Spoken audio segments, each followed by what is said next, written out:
பேரரசு, இவங்கெல்லாம் மிகப்பெரிய வெற்றி படங்களை கொடுத்தவங்க. மங்கை ஹரிராஜன் சீரியல் சினிமா ரெண்டுலேயும் வெற்றி படம் கொடுத்தவர். இன்னும் நண்பர் தயாரிப்பாளர்கள்லாம் இருக்காங்க, எல்லாருமே தெரிஞ்சவங்க தான். எல்லார் பேரையும் நான் சொல்லிட்டா நான் எப்பயுமே கூட்டத்தில் கடைசியாக தான் போவேன், எல்லாத்தையும் கேட்டுட்டு. இன்றைக்கி முதல்ல அவசரமாக நான் ஒரு அப்பாயின்மெண்ட்டுக்காக போக வேண்டியதுனால நான் தனித்தனியாக பேர் சொல்ல முடியல. இந்த வெள்ளிமலை வேலன் படம் வெற்றி பெறணும். இது எடுக்கப்பட்டது இங்கன்னு சொல்லி கேள்விப்பட்டேன். நம்ம ஊர் வள்ளிமலை, வேலூருக்கு பக்கத்தில் இருக்கிற வெள்ளிமலையில்.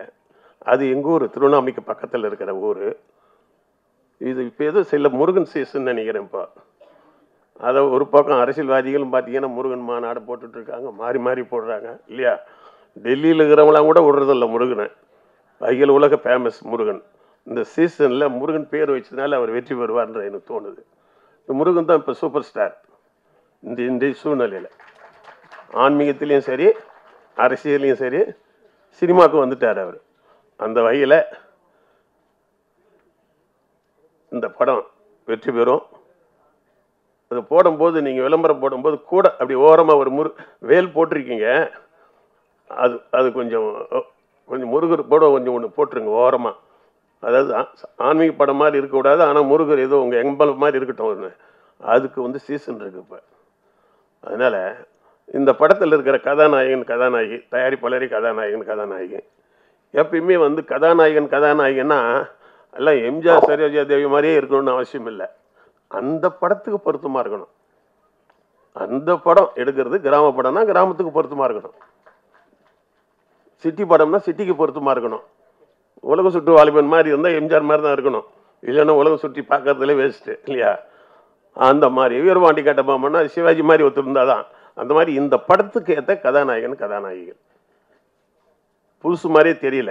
நல்ல கூச்சம் இல்லாமல் நடிச்சிருக்காங்க, எல்லாம் பண்ணியிருக்காங்க. மற்றவங்களும் எல்லாருக்கும் இந்த டெக்னீஷியன்ஸ் எப்பயுமே என்ன பண்ணுவாங்கன்னாக்கா அந்த நடிகர்களை மட்டும் பாராட்டிட்டு டெக்னீஷியனை விட்டுருவான்.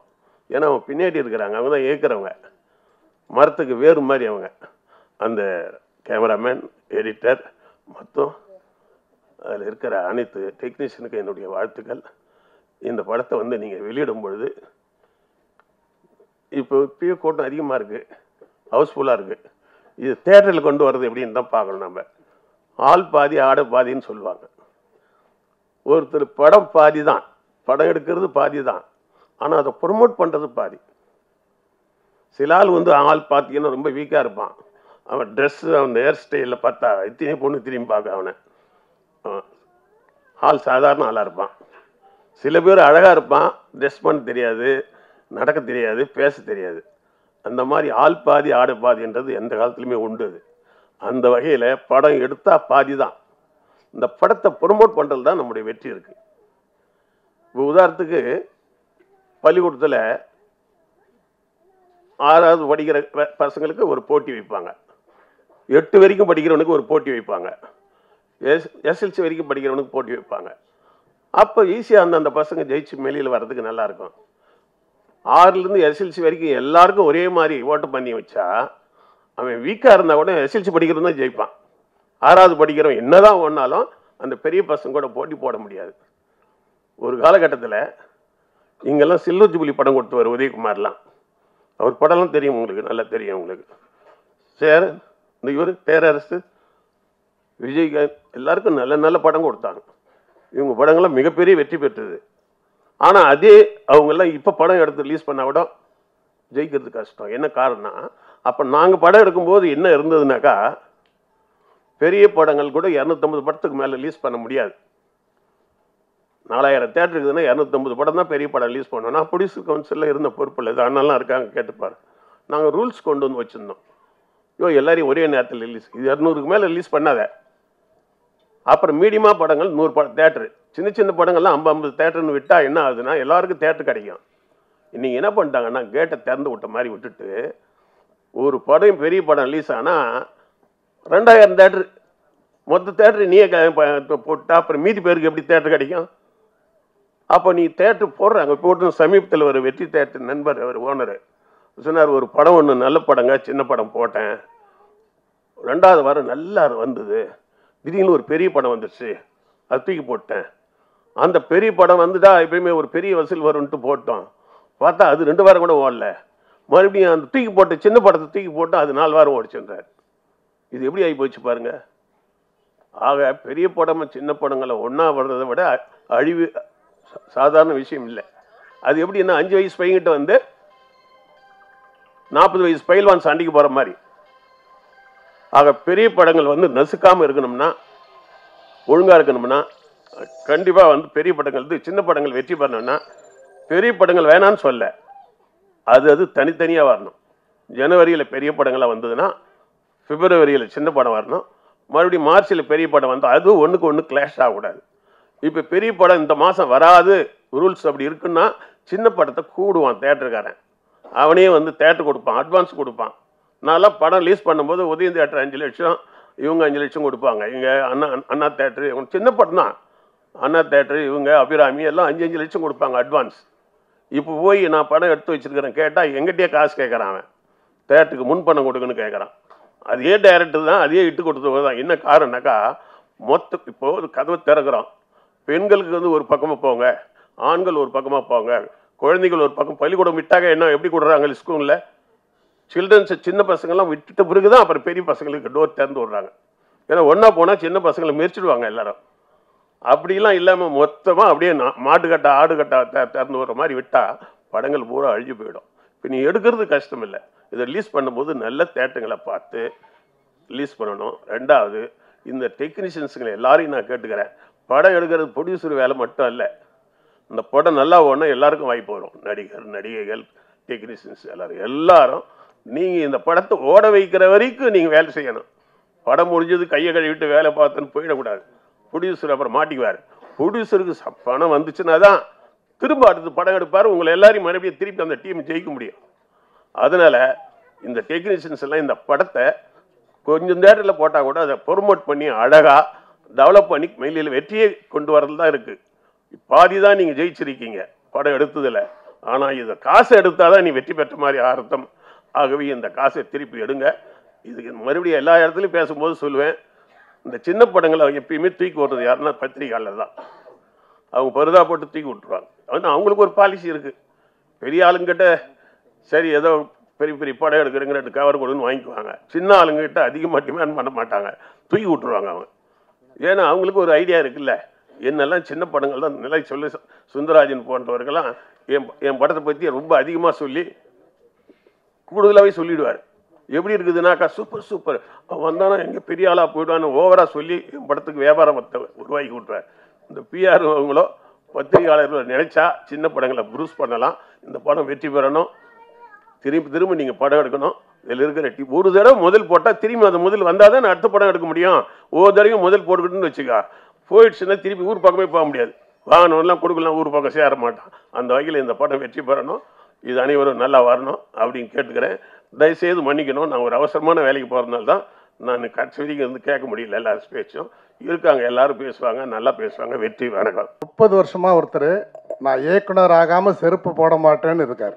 அவர் வந்து 30 ஆண்டுகளாக பல்வேறு அவர் ஒரு யூனிட்ல இருந்து கேமரா அசிஸ்டண்ட்டாக இருந்து என்னுடைய குருநாதர் ஆர் உதயகுமார் சார் படங்களெல்லாம் அவர் வந்து அசிஸ்டண்ட் கேமராமேனாக ஒர்க் பண்ணியிருக்காரு. என்னுடைய நண்பர் செல்வாவுடைய ஸ்கூலில் அவர் இன்றைக்கி ஒரு இயக்குனராக வந்திருக்காரு. அவர் ஒரு படத்தை இன்றைக்கி வந்து டைரக்ட் பண்ணியிருக்கார். அதாவது ஒருத்தர் 30 வருடமாக ஒரு மனிதர் தான் கொண்ட லட்சியத்துக்காக காலில் செருப்பு போடாமல் அந்த வெறியோடு இன்றைக்கி வந்து ஒரு சக்ஸஸ் பண்ணியிருக்காருன்னு சொன்னால், அவருக்கு அந்த வாய்ப்பை கொடுத்த தயாரிப்பாளர்களுக்கும் அவருக்கு ஒத்துழைப்பு கொடுத்த அனைவருக்கும் முதல் இந்த இடத்துல நன்றியை தெரிவிச்சுக்கிறோம். வி சேகர் சார் ரொம்ப அருமையாக சின்ன படங்கள் பற்றி ரொம்ப அழகாக சொல்லிட்டு போயிட்டார். சில விஷயங்கள் வந்து இந்த இடத்துல நான் பதிவு செய்யணும்னு நான் நினைக்கிறேன்.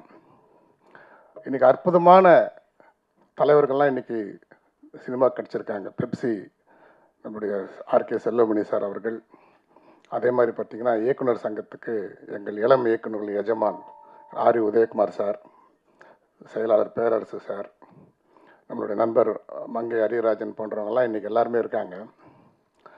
சில வருத்தமான விஷயங்கள் வந்து இந்த இடத்துல நம்ம பதிவு செஞ்சு தான் ஆகணும். என்னென்னா, நிறைய பேர் சினிமாவில் இருக்கிறாங்க, அவங்களுக்குள்ள சினிமா இல்லை. சினிமாவில் இல்லாதவங்க சினிமாவால் எக்கச்சக்கமாக சம்பாதிக்கிறாங்க. சினிமாவுக்காக கஷ்டப்படுறவங்க எல்லாரும் அம்மா உணவகத்தில் சாப்பிட்டுக்கிட்டு ஒன்றுமே இல்லாமல் ஊருக்கு போக முடியாமல் ரொம்ப வேதனையான ஒரு விஷயத்தில் இருக்கிறாங்க. படம் எடுத்த தயாரிப்பாளர்கள் இப்போ டைரக்டர் சொல்லிட்டு இருந்தார், அவங்க படம் எந்த தேட்டர் ரிலீஸ் ஆகுதுன்னு அவங்களுக்கே தெரியல, தகவல் தெரிஞ்சு ஓடி போய் பார்க்குறாங்க, அப்படி ஒரு நிலை இருக்குது அப்படின்னு சொல்கிறாரு. இதில் வந்து பார்த்திங்கன்னா படத்தை விட பாப்கார்ன் விலை ஜாஸ்தியாக இருக்குது, பாப்கார்னோட பார்க்கிங் விலை ஜாஸ்தியாக இருக்குது. இதில் ஒரு ஃபேமிலியோட ஒருத்தர் படம் பார்க்கணுன்னா 2000 ரூபாய் தேவைப்படுது. அது முடிஞ்ச அந்த குழந்தைங்களோட அவன் ஒரு மான மரியாதையோட வீடு போய் சேரணுமானா கிடையாது. அவனை வெளியில் அனுப்புறது பார்த்திங்கன்னா அவன் கேஎஃப்சியில் பூந்து ஏகப்பட்ட ஹோட்டல் வழியாக போய் காம்ப்ளெக்ஸ் பூரா சுற்றி அவன் வெளியில் போகிறதுக்குள்ளே ஒரு வழி ஆகிடுவாங்க. இப்படிப்பட்ட ஒரு சூழல் தான் இந்த இடத்துல இருக்குது. இதில் பார்த்திங்கன்னா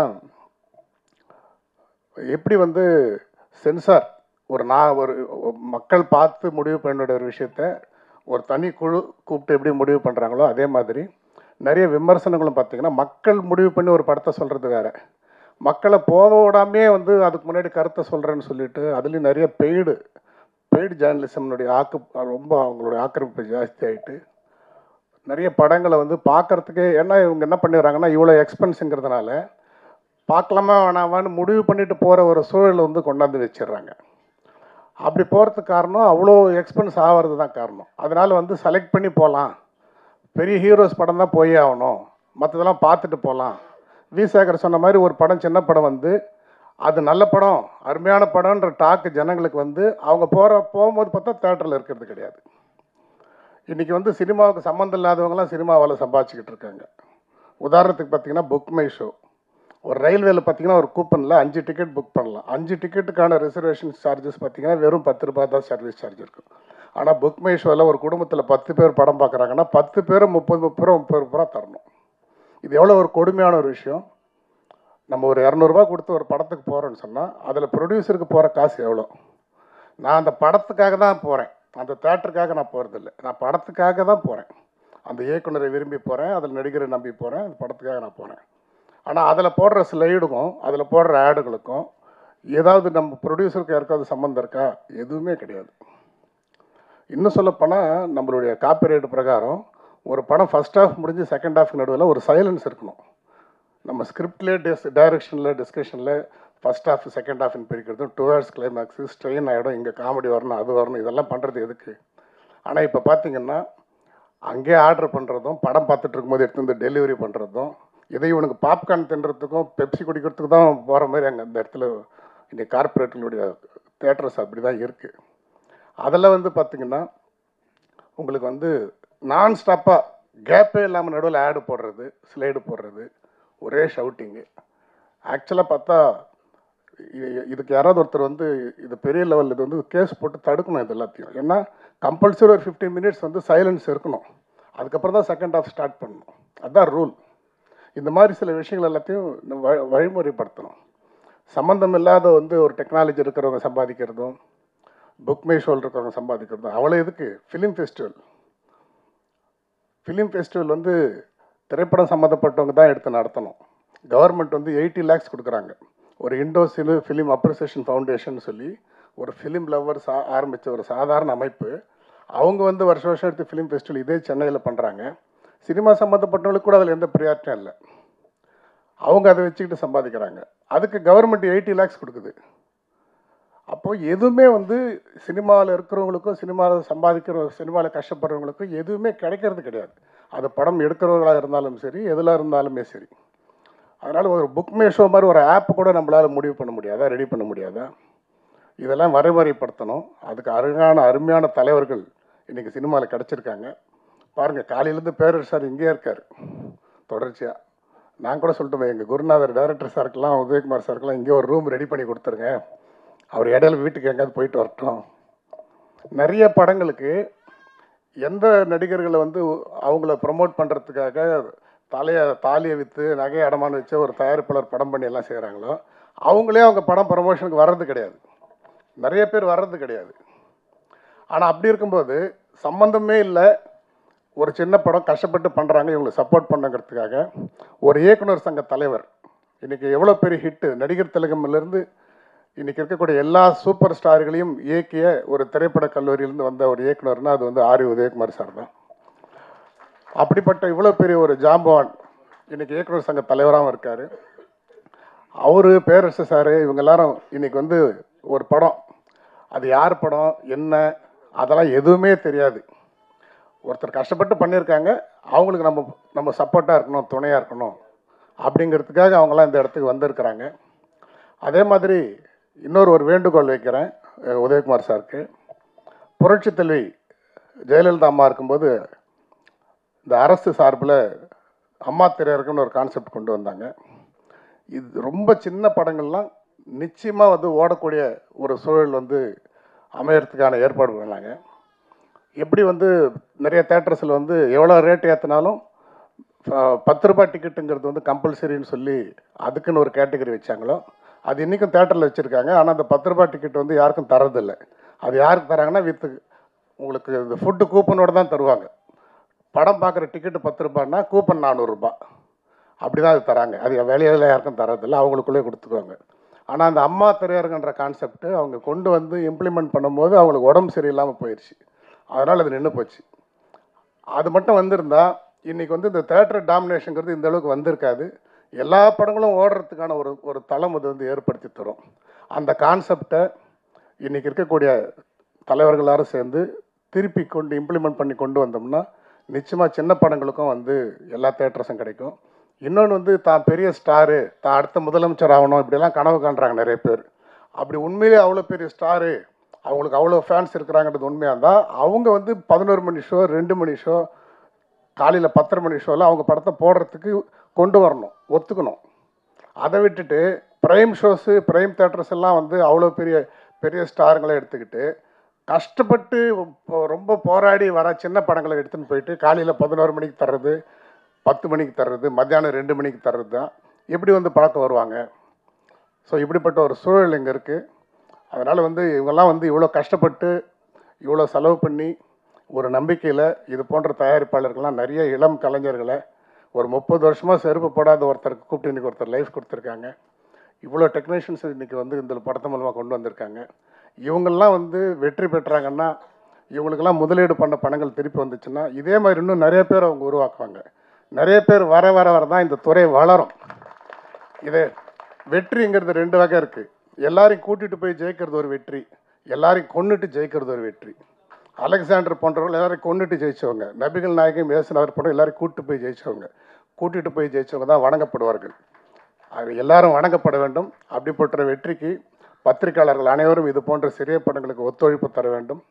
நிறைய இந்த விமர்சனங்கள், இந்த பெய்டு இதெல்லாத்தையும் விட்டுட்டு அவங்க போராடி வரட்டும். ஜனங்க பார்த்துட்டு முடிவு பண்ணிட்டோம், வேணாம் நல்லா இல்லை அப்படின்னு அவங்க சொல்லட்டும்.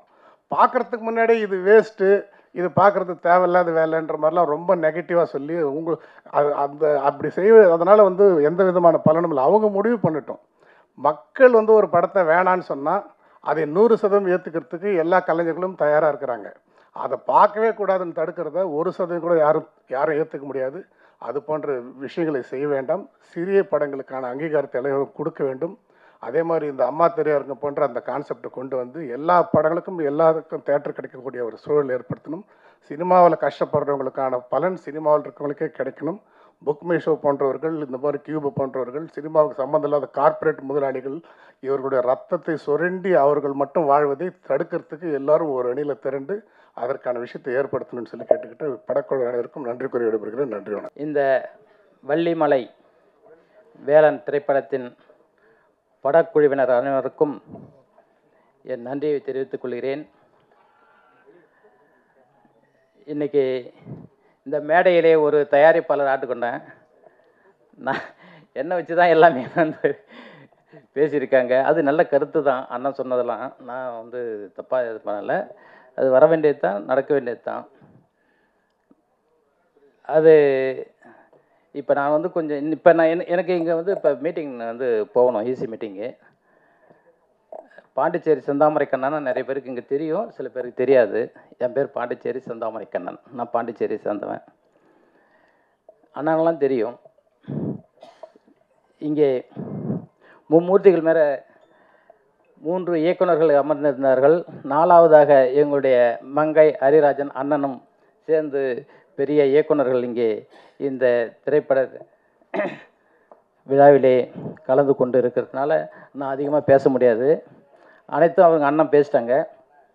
அண்ணா ஒரு கருத்து, தயாரிப்பாளர் சங்கம் நினச்சா படம் ரிலீஸ் பண்ணுறதையும் இயக்குனர்களும் தயாரிப்பாளர்களையும் உருவாக்கலாம்னு சொன்னீங்க. எல்லா கருத்துக்களும் உண்டு.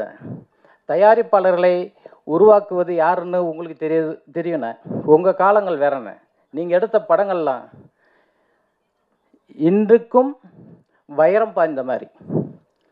ஆனால் இன்று எடுக்கக்கூடிய தயாரிப்பாளர்களும் இயக்குனர்களும் வர அத்தனை படங்களும் ஈசந்துருண்ணே. உங்கள் படம் இன்றைக்கி போட்டால் கூட இன்றைக்கி எத்தனை பேர் பார்க்கறதுறாங்க. அதே போல் அண்ணன் பேரரசு அண்ணனுடைய படங்களை போட்டால் கூட இன்றைக்கி அத்தனை பிள்ளைங்களும் வந்து தேட்டருக்கு ஏற்ற மாரி உட்காந்து இது தேட்டரை விடுங்க, வீட்டில் உட்காந்து படம் பார்க்குங்க. வி சேகர் அண்ணன் படம் வந்து ஓடுதுனாக்கா வயசானவங்க மதியத்தை தூங்கத்தை கூட தூக்கத்தோடும் விட்டுட்டு உட்காந்து பார்ப்பாங்க. அந்த மாதிரி இன்றைக்கும் அதெல்லாம் வந்து வைரம் பாஞ்ச படங்கள்ண்ணே. ஆனால் நாங்கள் எடுக்கிற படம்லாம் அது கிடையாதுண்ணே. அதனால் வந்து இன்றைக்கி படம் ஓடலைண்ணே. ஏன் எடுக்கலை? ஏன் அது யாருக்கிட்ட? அது வந்து ஒரு இயக்குனர்கிட்ட தான். அதெல்லாம் கிடையாது. நீங்கள் வந்து தயாரிப்பாளர் சொன்ன மாதிரி நான் இயக்குனரில் சொல்லணும். இயக்குனர்களும் தப்பு பண்ணியிருக்காங்க. எங்களுக்கு என்ன தெரியும்? தயாரிப்பா இப்போ ஒன்றும் இல்லைண்ணே. நீங்கள் சொன்ன மாதிரி ஏதோ ஒரு வேலை செஞ்சுட்டு வராங்க, ஒரு படம் எடுக்கிறாங்க அப்படின்றீங்க. உண்மை அது. எங்களை வராங்க தயாரிப்பாளர், ஒரு தயாரிப்பாளர் உருவாக்குறது யார்? ஒரு இயக்குனர் வராங்க தேடிட்டீங்களே.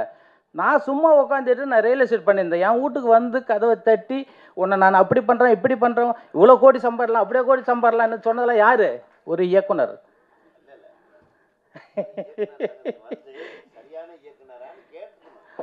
அது அண்ணா இப்போ நீங்கள் சொன்ன மாதிரி இயக்குனர்கள் சங்கத்தில் இல்லாதவங்க தான் இன்னைக்கு வெளியே சுற்றுறாங்க. அதனால தான் உங்களுக்கு தெரியல, எங்களுக்கும் தெரியல. ஆமாம், அது வந்து இட்டுன்னு வந்து எங்களை கொண்டு வந்து இங்கே ஒரு படம் எடுக்கிறோம் அது எடுக்கிறோன்னு சொல்லிவிட்டு வேலையை முடிச்சிடுறாங்க. அப்போ வந்து நீங்கள் சொன்ன மாதிரி நாங்களாம் வந்து வியாபாரிகள் தான். உண்மை இன்னைக்கு அப்படி தான் நடக்குது. இன்றைக்கி அந்த மாதிரி தான் நடக்குது. அதாவது இன்றைக்கி ஒன்றுங்க, இந்த படத்தோட டைரக்டர் இயக்குனர் வந்து இன்றைக்கி காலையில் 30 ஆண்டு காலமாக செருப்பு அணியாமல் பண்ணியிருக்காங்க. அது வந்து ஒரு இந்த சினிமா மேலே இருக்கிற ஒரு மோகமும் ஒரு பாசமும் ஒரு பக்தியும். அதனால் வந்து அவர் ஜெயிப்பார். ஆனால் இப்போ இருக்கிற அவரை மாதிரி வந்து எல்லாம் இருக்கணும்னு தான் சொல்கிறேன். நீங்கள் யாரும் தப்பாக எடுத்துக்காதீங்க. சில இயக்குனர்கள்லாம் இயக்குனர்னு சொல்லிட்டு வராங்களே கோசம் அவங்க இயக்குனர் கிடையாது. அண்ணன் சொன்ன மாதிரி அவங்க சங்கத்தில் உறுப்பினரும் கிடையாது. அதனால் நாங்கள் வந்து கஷ்டப்பட்டது வந்து அது வந்து நீங்கள் தயாரிப்பாளர் சரியில்லைன்னு சொன்னீங்கல்ல. ஆனால் இன்றைக்கி ஒரே ஒரு கருத்து, தயாரிப்பாளர் சங்கத்தில் இன்றைக்கி மீட்டிங் நடந்து இப்போ நான் போகணும். அதனால் அண்ணா சொன்ன கருத்துக்கெல்லாம் இப்போ நான் போய் கேட்க போகிறேன், நானும் சொல்ல போகிறேன். சிறிய பட தயாரிப்பு இருக்குதுண்ணா. ஆனால் இன்றைக்கி வந்து பெரிய படம் வந்தால் தானே இப்போ தேட்டரை கொடுக்குறாங்க. இன்னும் சின்ன படத்துக்கு அது எந்த தேட்டர் கொடுக்குறாங்க? ஆனால் நாங்கள் கேட்டாலும் அங்கே முடியலண்ணே. எல்லாமே வந்து நீங்கள் சொன்னீங்கல்ல அரசியல்வாதிகிட்ட போயிட்டுன்னு, அப்புறம் எப்படி நாங்கள் கேட்க முடியும்? இல்லை சொன்னீங்க பேசுறது தான் சொல்கிறேன் நான். அவர் ஒரு இயக்குனர் வந்து அரசியல்வாதி சொல்லுங்க. அதாவது என்னன்னு கேட்டிங்கன்னா, இன்றைக்கி வந்து தேட்டர் வந்து கிடைக்கிறதுக்கு ரொம்ப கஷ்டம்தான் சிறிய படத்துக்கு. நான் என் படத்தையே வந்து நீ அண்ணன் சொன்ன மாதிரி இப்போ வி சேகரான்னு சொன்ன மாதிரி ஒவ்வொரு தேட்டராக போய் என் படத்தை பணம் கொடுத்து நான் போட்டேன். அதில் வந்து பணம் கொடுத்ததுன்னு பார்த்தீங்கன்னாக்கா சாந்தி தேட்டரில் மாப்பிள்ளை மட்டும்தான் எனக்கு கூட்டு பணம் கொடுத்தாரு, செக் கொடுத்தாரு. மற்ற எந்த தேட்டரிலும் லாஸ்ன்ட்டாங்க. நீங்கள் எந்த கணக்கு வச்சு பார்ப்பீங்க? இன்றைக்கி இவங்க கூட தம்பி கூட வந்து படத்தை ரிலீஸ் பண்ணணும்னா ரொம்ப ஜாக்கிரதை பண்ணணும். பணமே வரல, அதனால தான் லாஸ் ஆகுது. என்ன பண்ணுறது? கஷ்டம்தான். இந்த கஷ்டம் நானும் இப்படி ஒரு செயலில் வந்து எப்படி மாட்டேன்னு கேட்டிங்கன்னா, நான் ஒரு தொழிலதிபராக இருந்து நான் ஒரு நாளைக்கு ஒரு 100 பேருக்கு வேலை கொடுக்கணும், ஒரு 100 பேருக்கு சாப்பாடு போடணுன்ற ஒரே ஒரு எண்ணத்தில் தான் நான் வந்து என்னுடைய குறிக்கோள் இருந்தது. அந்த குறிக்கோளுக்காக சினிமா எடுத்தாலும் நீங்கள் 100 பேருக்கு ஒரு நாளைக்கு சாப்பாடு போடுறீங்க, 100 பேருக்கு ஒரு 100 குடும்பம் வாழும், அதனால் நீங்கள் வாங்கன்னு என்னை கூட்டின்னு வந்தார். அந்த ஒரே ஒரு எண்ணத்துக்கு தான் நான் வந்தேன் அந்த சினிமாவுக்கு.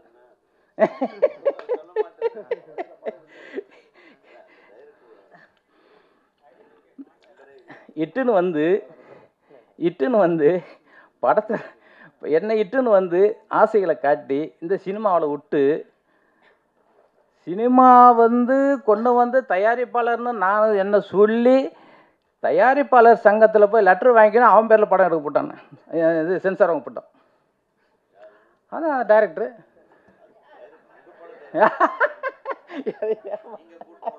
தண்ணி கொடுப்பா. நான் அது அன்னைக்கு இருந்த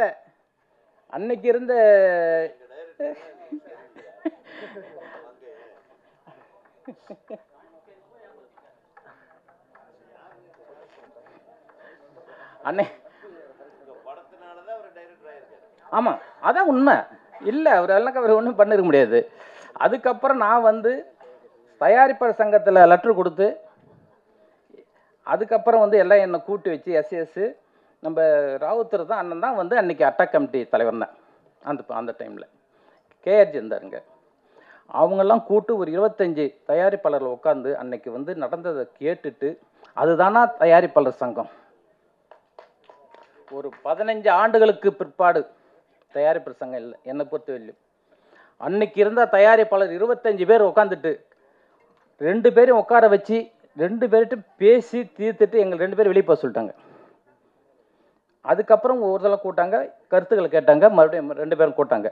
கூட்டு உன்னை நீ எத்தனை பேரை கெடுக்கிறதுக்கு இங்கே வந்துருக்கிற,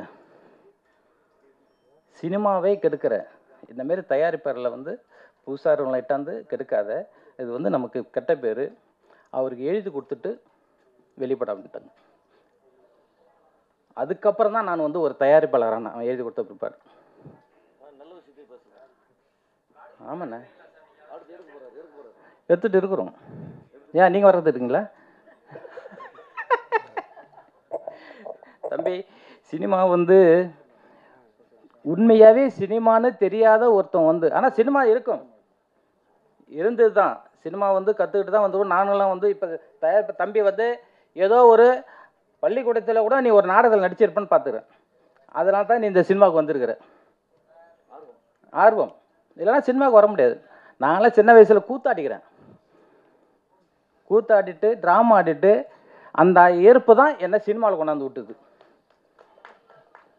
இன்றைக்கி அந்த சினிமாவில் ஒரு தயாரிப்பாளர் சங்கத்தில் ஒரு செயற்குழு உறுப்பினராக இந்த சினிமா தான் வளர்க்குது. இந்த சினிமா தான் உங்களையும் வளர்க்குது. இந்த சினிமா தான் அனைத்து பேரும் வளர்த்துது. சினிமா தான் எல்லாரையும் வளர்க்கும். இத்துடன் என்னுடைய உரையை முடித்துக்கூட நீங்களும் உங்கள் டைம் ஆகி போச்சு. எனக்கு மணியத்து அண்ணா இன்னொரு நாளைக்கு பேசுவோம். வள்ளிமலை வேலன் திரைப்பட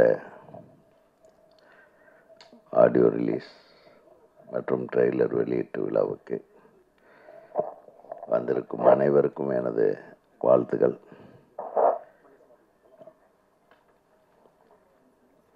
நாகரத்தினம் தயாரிப்பு நடிப்பில் நம்ம இயக்குனர் எஸ். மோகன் அவர்களுடைய இயக்கத்தில் பாட்டு பார்த்தேன். பாட்டு ரொம்ப நல்லா தான் இருக்குது. அந்த அப்பா பாட்டு ரொம்ப டச்சிங்காக இருந்தது. அப்பா பாட்டு எழுதுனது யார்? யார் பாடினது? நம்ம எஸ்.என். சுரேந்தர் அவர்கள் வருகை தந்திருக்கிறார். சரி சரி சாமி. அப்பா சுரேந்தர் எப்போ பார்த்தது? என் படத்தில் 5 விரல் கெஞ்சதடி பாட்டு பாடினார் ஒரு தடவை. நாங்கள் என்னுடைய முதல் படத்தில் நான் இவருக்கு பாட வாய்ப்பு கொடுத்தேன். அப்போ தெரியாது இவரு தான் விஜய்க்கு மாமான்னு எல்லாம் தெரியாது. ஆமாம், அதுக்கு நன்றி தெரிவிக்கிற விதமாக என்னுடைய ரிசப்ஷனில் இவர் வந்து பாட்டு கச்சேரி பண்ணி கொடுத்தாரு, காசு வாங்காமல். அதுதான் உண்மை. அப்படி நண்பர்கள் நாங்கள். ஸோ பார்த்தீங்களா, சினிமா எவ்வளோ அழகான லிங்க்குகள் இருக்குது பாருங்கள். இது அழகான உறவுகள் இருக்குது. அதனால் போகிற போக்கில் எல்லாம் பண்ணுங்கன்னு சொல்லிட்டு போகிறதில்ல, பண்ணுறதுக்கு வழியே சொல்லணும். அந்த இதுக்கு முன்னாடி பேசிட்டு போனார் என் அன்பு சகோதரர், குடும்ப படங்களை தயாரித்து இயக்குவதில் பெயர் போன திரு வி. சேகர் அவர்கள் சொன்னார். அவர் படம் பண்ணுறப்போ இருந்த சூழ்நிலை, இப்போ படம் பண்ணுறப்போ இருக்கிற சூழ்நிலை, அப்போ படம் வெளியாகிறதுல இருந்த சூழ்நிலை, இப்போ இருக்கிற சூழ்நிலை, இது காலங்காலமாக மாறிக்கிட்டே இருக்கும். ஆனால் இப்போ ரொம்ப மோசமாக மாறி இருக்கு. அதான் மேட்ரு. எல்லோரும் இதெல்லாம் நீங்கள் கரெக்ட் பண்ணணுன்னு அவர் சொல்லிட்டு போயிட்டார். அதே மாதிரி பத்திரிகையாளர் சங்க தலைவர் திரு சுபாஷ் அவர்கள், அவர் இப்படியெல்லாம் இருக்குது, பாப்கார்னுக்கு தான் மெயின் என்ட்ரன்ஸே, பாப்கார்னு கடையில் மேலேயில் தான் கூப்பிட்டு போகிறானுங்க, அப்புறம் வரும்போது திருப்பி ஹோட்டல் வழியாக கூப்பிட்டு வரானுங்க, எல்லாம் காட்டுவாங்கப்பா. நம்ம அதுக்கெல்லாம் மயங்கக்கூடாது. அப்புறம் இந்த சினிமாவை சினிமா சம்மந்தப்பட்ட ஆள்கள் எதுவுமே அனுபவிக்கிறது இல்லை. சினிமாவுக்கு சம்மந்தம் இல்லாமல் இதெல்லாம் யார் பண்ண வேலை? இதெல்லாம் கவர்மெண்ட் பண்ண வேலைங்க. கவர்மெண்ட்டு தான் இதுக்கு துணை நின்று இது எப்படி கரெக்ட் பண்ணணும்னு செய்யணும், எந்த கவர்மெண்ட்டாக இருந்தாலும். சினிமாக்காரனுடைய வியாபாரத்தை சினிமாக்காரன் பார்க்கணும். அரசியல்வாதி சினிமா வியாபாரம் பார்த்தா சரியாது. அது இப்படி தான் இருக்கும். அதையே ஓப்பனாக சொல்ல மாட்டேன்றீங்க. சினிமாக்காரன் அந்த காலத்தில் நம்ம திரைப்படங்கள், ஒரு இயக்குனர், உதவி இயக்குனர்கள் உட்காந்து கதை பண்ணுவோம். தயாரிப்பாளர் கதை ரெடிங்களா, அவுட்லைனு ஹீரோ கிட்ட சொல்லிட்டீங்களா? ஹீரோ அவ்வளவு சீக்கிரம் கதையெல்லாம் ஓகே பண்ண மாட்டாங்க. அப்புறம் ப்ரொடியூசர் கேட்பார். இப்போல்லாம் எல்லாருமே கேட்பாங்க. அப்புறம் சில ப்ரொடியூசர்கள் எதுக்கும் ஒரு வார்த்தை, நம்ம டிஸ்ட்ரிபியூட்டர்கிட்ட ஒரு தடவை ஒரு நாள் சொல்கிறீங்களாம்பார். அந்த டிஸ்ட்ரிபியூட்டர்களுக்கு கூட அந்த கதை ஞானம் இருக்குது. ஆக மொத்தம் எல்லாரும் ஒரு குடும்பமாக இருந்து உருவாக்கின கதைகள் மட்டும்தான் இன்றளவுக்கும் பேசப்படுகிறது. இன்றைக்கி உதயகுமாருக்கு ஒரு பேர் இருக்குது, அல்லது உதயகுமார் இந்த மாதிரி வெற்றி படங்களை கொடுத்தவர், வி. சேகர் வெற்றி படங்களை கொடுத்தவர், பேரரசு அவர்கள் வெற்றி படங்களை கொடுத்தவர் அப்படின்னு ஏன் சொல்கிறாங்கன்னா, அந்த படத்தை எடுத்தவன் மட்டும் லாபம் இல்லை, நடிகருக்கு லாபம், டைரக்டருக்கு லாபம், தயாரிப்பாளருக்கு லாபம், டிஸ்ட்ரிபியூட்டருக்கு லாபம், தியேட்டரில் போட்டவனுக்கு லாபம், பார்த்தவனுக்கு மனதளவுக்கு சந்தோஷப்பட்டது ஒரு மிகப்பெரிய லாபம். இத்தனை பேர் லாபம் சம்பாதிச்சதுனால தான் அந்த படத்தை எடுத்த இயக்குனரோ, அந்த படத்தை தயாரித்த தயாரிப்பாளரோ, அந்த படத்தில் பணியாற்றிய கலைஞர்களுக்கோ, தொழில்நுட்ப கலைஞர்களுக்கோ இன்றளவுக்கும் பேர் இருக்கிறது. இப்போ இது எப்படி ஈக்குவலாக டிஸ்ட்ரிபியூட் ஆச்சு? அதுக்கு பத்திரிகையாளர்கள் தான் மெயின். ஒரு படத்தை நான்லாம் சின்ன கவுண்டர் படத்தை எல்லா பத்திரிகையாளர்கிட்டையும் இன்டர்வல் வரையிலும் கதையை சொல்லிட்டேன். எங்கே கூப்பிட்டு பொள்ளாச்சியில் ஒரு ரூம் போட்டு எல்லாத்துக்கும் ஒரு 40 பேர் இருப்பாங்களா? எப்படி நம்ம 20 பாருங்க கணக்காக சொல்கிறாங்க. அத்தனை பேர்த்துக்கு கதை தெரியும். இன்றைக்கி எந்த டைரக்டராவது ஓப்பனாக கதையை எவனாச்சுக்கிட்ட சொல்ல முடியுமா? சொல்லுங்கள். அது யாருக்கிட்ட சொல்லியிருக்கேன்? என்னுடைய பத்திரிகை நண்பர்களை பற்றி எவ்வளவு கண்ணியமானவர்களாக இருந்தோம். அப்போ இன்னைக்கு இல்லையா? இன்னைக்கு ஒரு சிலர் கண்ணியமாக இல்லை. அதனால் மற்றவங்க கண்ணியமாக இருக்கிறதா இருக்கக்கூடாதான்னு தெரியாத கன்ஃபியூஷனில் இருக்காங்க.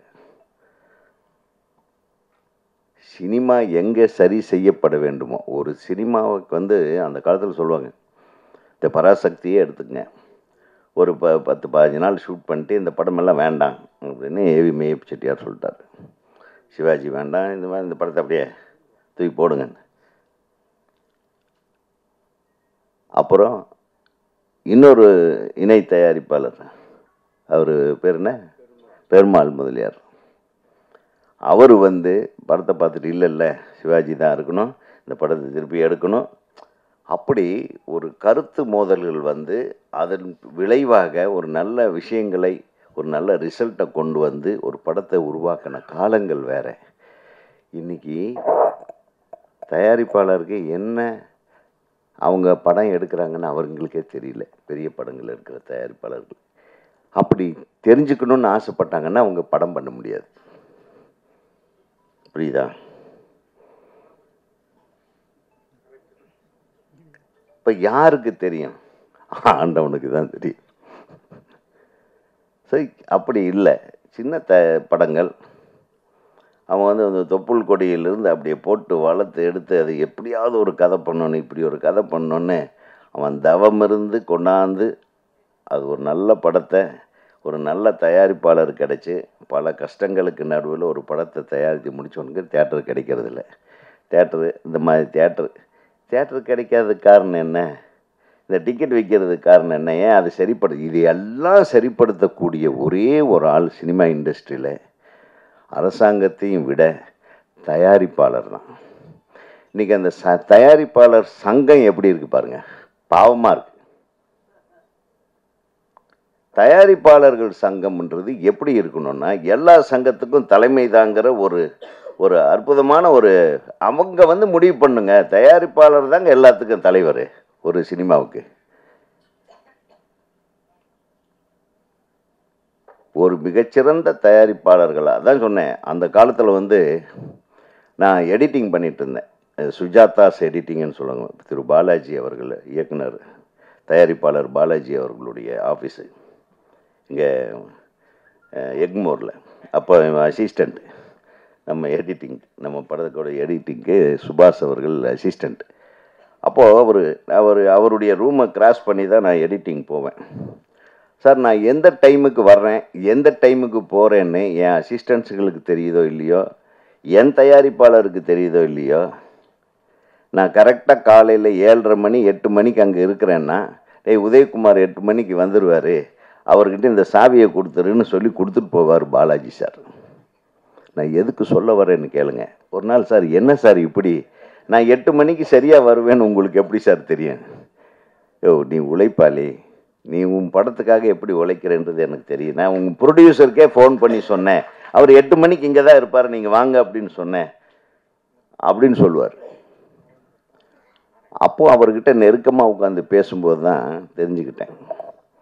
அவர் ஆஃபீஸில் உட்காந்துருப்பார், அவருடைய படப்பிடிப்பு எங்கேயோ நடந்துகிட்ருக்கும். சிவாஜி, ஜெயலலிதம்மா இவங்கெல்லாம் நடிச்சிட்ருப்பாங்க. ஒரு இயக்குனர் வந்து இயக்கிட்டுருப்பார். அந்த படம் காலையில் 11 மணிக்கு என்ன காட்சி எடுக்கிறாங்கன்னு அவர் இந்த ரூமில் இருந்து சொல்லுவார்.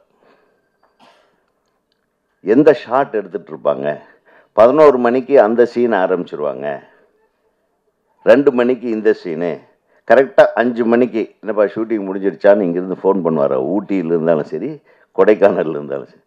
எப்படி நான் கரெக்டாக சொல்கிறீங்க? இல்லை, எனக்கு டைரக்டரை பற்றி தெரியும். அவர் கரெக்டாக அந்த டைமில் எடுத்து அந்த டைமில் எத்தனை ஷாட் எடுக்கிறாருன்றது முதல்ல எழுதி கொடுத்துட்டு போகிற டைரக்டர்களும் அதை தெரிந்து கொண்டிருக்கிற தயாரிப்பாளர்களும் இந்த இண்டஸ்ட்ரி. இன்றைக்கி எத்தனை தயாரிப்பாளர்களுக்கு சினிமான்னா என்னன்னே தெரியாத தயாரிப்பாளர்கள் நிறைய பேர் இருக்காங்க. இங்கே வந்து மாட்டிக்கிட்டு தெரிஞ்சுக்கணும். இவங்கனால தான் எதுக்கு நம்ம கியூபுக்கு இவ்வளோ காசு கட்டுறோம். கியூபுன்னா என்னன்னே தெரியாத தயாரிப்பாளர்கள் தான் இங்கே இருக்காங்க. ஸோ நீங்கள் பேசுகிறீங்க தம்பி, இது இந்த மேடையில் பேசுகிறீங்க. நேராக தயாரிப்பாளர் சங்கத்துக்கு போயிட்டு அவங்கள எல்லாத்தையும் ஒரு மீட்டிங் போட்டு பாரு. அது ஈசி மெம்பர் இருக்கிறப்ப ஈசி மீட்டிங் நடக்க போகுது. இன்னும் கொஞ்சம் ஒரு பேப்பரில் கூட எழுதி கொடுத்துரு என்னென்ன பேசணும்னு. ஸோ சினிமா காப்பாற்றப்பட வேண்டும். நான் என்ன சொல்ல வரேன்னா, நானும் ஈசி மெம்பராக இருந்தேன். ஒரு 10-15 ஒரு 5 தடவை 4 தடவையோ இருந்தேன். 5ஆவது தடவை இருந்தால் தான் திருப்பி என்னை நிற்க முடியும், இல்லைன்னா நிற்க முடியாதுன்னு சொல்லி என்னை விரட்டி அடிச்சாங்க. நான் ஒருத்தன் தான் கொஞ்சம் குரல் கொடுத்துட்டு இருந்தேன், அதையும் இங்கே எடுத்துக்கிட்டேன். நீ கேட்குறிய இந்த கேள்விகள்லாம் நான் கேட்டது. ஒரு புக் மை ஷோவை ஒரு தயாரிப்பாளர் சங்கத்தில் ஒரு சர்வரை வச்சு நம்ம பண்ண முடியாதா? நம்மக்கிட்ட காசு இருந்தால் இயக்குனர் சங்கம் பண்ண முடியும். ஆனால் அதுக்குள்ளே ஒரு சின்ன வியாபாரம் இருக்குது. அந்த புக் மை ஷோவில் விற்கிற டிக்கெட்டில் வர்ற வருமானம், ஒரு டிக்கெட்டுக்கு 30 ரூபாய்னு வாங்குறாங்கன்னு சொல்கிறீங்களே, அந்த 30 ரூபாயில் யார் யாருக்கு கமிஷன் போகுதுன்னு ஒரு கணக்கு இருக்குது. அதெல்லாம் ஓப்பனாக சொல்லக்கூடாது, அசிங்கம். நம்ம மூஞ்சியில் நம்மளே சேர வாங்கி பூசுகிற மாதிரி ஆகிடும்.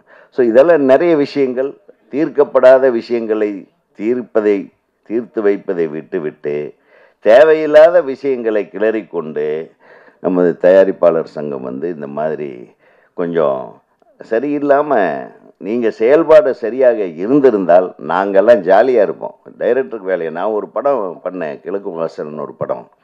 சத்யஜோதி தியாகராஜன் அவர்கள் தயாரிப்பாளர். நம்ப மாட்டீங்க சார், நான் காலையில் 7 மணிக்கு என் கதவை தட்டுவார், நான் குளிச்சுட்டு வருவேன். குட் மார்னிங் உதயம்பார். பார்த்தா ஒரு ஷார்ட்ஸும் பனியனும் போட்டு, எங்கே சார் கிளம்புனேன், நாங்கள் இப்போ தான் லொக்கேஷன்லேருந்து வர்றோம் பாரு. 6 மணிக்கா? என்ன இல்லை நீங்கள் எந்த லொக்கேஷனில் ஷூட் பண்ணுறீங்களோ அது வரையில் நாங்கள் ஜாகிங் போனோம், நானும் என் பிரதரும். இன்வால்மெண்ட் அவர் அப்படித்தான் சார். இன்றைக்கி 3 சீனா சார்?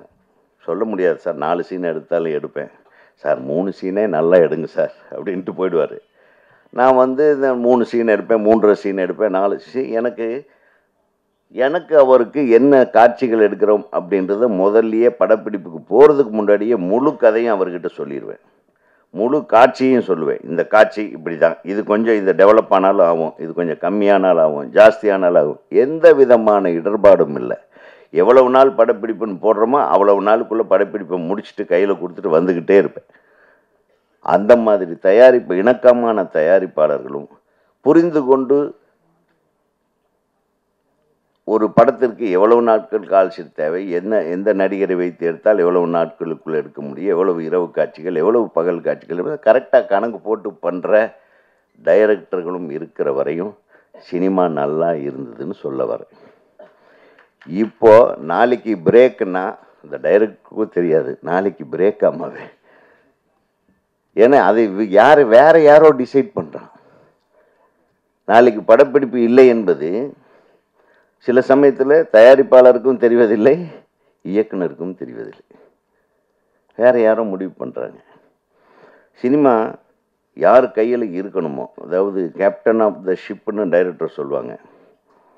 இப்போ அவர் ஷிப்பு, அதாவது டயர் ஆஃப் த ஷிப்பு கூட இல்லை, இப்போ அது பெஞ்ச் ஆஃப் த ஷிப்பு கூட இல்லை, கேப்டனாக இருக்கிறது எங்கே இல்லையா? ஆக மேடைன்னு கிடைச்சா எல்லோரும் ஏறி ஆளுக்கால் அட்வைஸை பண்ணிட்டு போயிடுறது மட்டும் பிரச்சனை இல்லை. இப்போ அதுதான் நடக்குது. உண்மையாக உட்காந்து இந்த சினிமா நல்லா இருக்கணும்னா ஒரு தனியால் பண்ணக்கூடிய வேலை இல்லை. அனைத்து துறையை சேர்ந்தவரும் ஒற்றுமையாக இருந்து, சுபாஷ் நல்லா சொன்னான், எல்லோரும் ஒற்றுமையாக இருந்தால். முதல்ல ஒற்றுமையாக இருக்கிறது எப்படின்னே நமக்கு தெரிய மாட்டேங்குது. அப்புறம் தானே நம்ம இந்த நம்ம சார்ந்திருக்கக்கூடிய நம்ம தொழிலை காப்பாற்ற முடியும் என்பதை கூறிக்கொண்டு நிறைய வழிகள் இருக்குது. அதனால தான் நம்ம இந்த தொல்லை தாங்க முடியாமல் தான் நான் படம் எடுக்கலையே தவிர, ஏன்னா நம்மளை நம்பி 10 கோடி போடுறதுக்கு கூட ஆளுங்க இருக்காங்க. சரி போட்டுறான், இதை கொண்டு போய் எங்கே யாருக்கிட்ட கூவி விற்கிறது? அந்த காலத்துலலாம் நம்ம பொண்ணுமணி படம் எடுக்கும்போது நான் பூஜை போட்ட அன்றைக்கி அட்வான்ஸ் கொண்டாந்து கொடுத்துட்டாங்க. நான் பொள்ளாச்சியில் ஷூட்டிங் எடுத்தேன். டெய்லி ஒவ்வொரு டிஸ்ட்ரிபியூட்டர் பணம் அனுப்பிட்டே இருப்பாங்க, படம் எடுத்துகிட்டே இருப்போம். இப்போ யாருக்கிட்ட போய் கேட்பீங்க? அப்புறம் ரிலீஸு எங்கே ரிலீஸ் ஆகுதுன்னே தெரியல. இப்போ நல்ல வேலை இந்த கடந்த ஒரு 10-15 நாளில் ஒரு 25 படம் ரிலீஸ் ஆகிருக்கு. ஏன்னா பெரிய படங்கள் எதுவும் வரல. பெரிய முதலைகள் வந்ததுன்னா இதெல்லாம் திருப்பி எல்லாம் பொட்டிக்குள்ளே போய் ஒளிஞ்சுக்கும். இது ரிலீஸ் பண்ணால் ஒரே வாரத்தில் 10 படம் ரிலீஸ் பண்ணி உங்களை நீங்களே அழிச்சிக்கிறது. எப்படியெல்லாம் கரெக்டாக பிளான் பண்ணுறாங்க பாருங்கள். இனிமேல் சின்ன படங்களே ஓடாது அப்படின்றது அந்த மாதிரியான ஒரு இதை கிரியேட் பண்ணுறதுக்காகவே ஒரு 25 படம் இந்த மாதம் ரிலீஸ். கரெக்டாக? நீங்கள் எத்தனை படங்கள் பார்த்துருக்கீங்க? இன்னும் இந்த வாரம் ஒரு 10 படங்கள் ரிலீஸ் ஆக போகுது. 10-12 படம். ஸோ எப்படி ஓடும் சொல்லுங்கள்? இதையெல்லாம் வரைமுறைப்படுத்துவது யார்? நானா? டைரக்டருக்கு அந்த வேலையா? இல்லை. வேறு யார் பண்ணணும்? தயாரிப்பாளர்கள் தான் உட்காந்து பண்ணணும். தயாரிப்பாளர்களும் விநியோகஸ்தர்களும். அப்புறம் விநியோகஸ்தர்கள்ங்கிறதே இப்போ இல்லை, எல்லாம் கமிஷன் ஏஜென்ட்டுக்கு தான் இருக்காங்க. விநியோகஸ்தர்களே இல்லாமல் ஒரு சினிமா இன்றைக்கி செயல்படுறதுனால தான் நம்ம படத்துக்கு என்ன வருமானம் வருது, நம்ம படம் எந்தெந்த தேட்டரில் ஓடுதுன்னு ஒரு தயாரிப்பாளர் காலையில் இருந்துச்சு பேப்பரை தேடணும். இல்லைன்னா ஃபோன் பண்ணி கேட்குங்க, என் படம் எந்த படத்துலேங்க ஓடுது, அங்கே ஓடுதுன்னு சொன்னாங்க அப்படின்னு.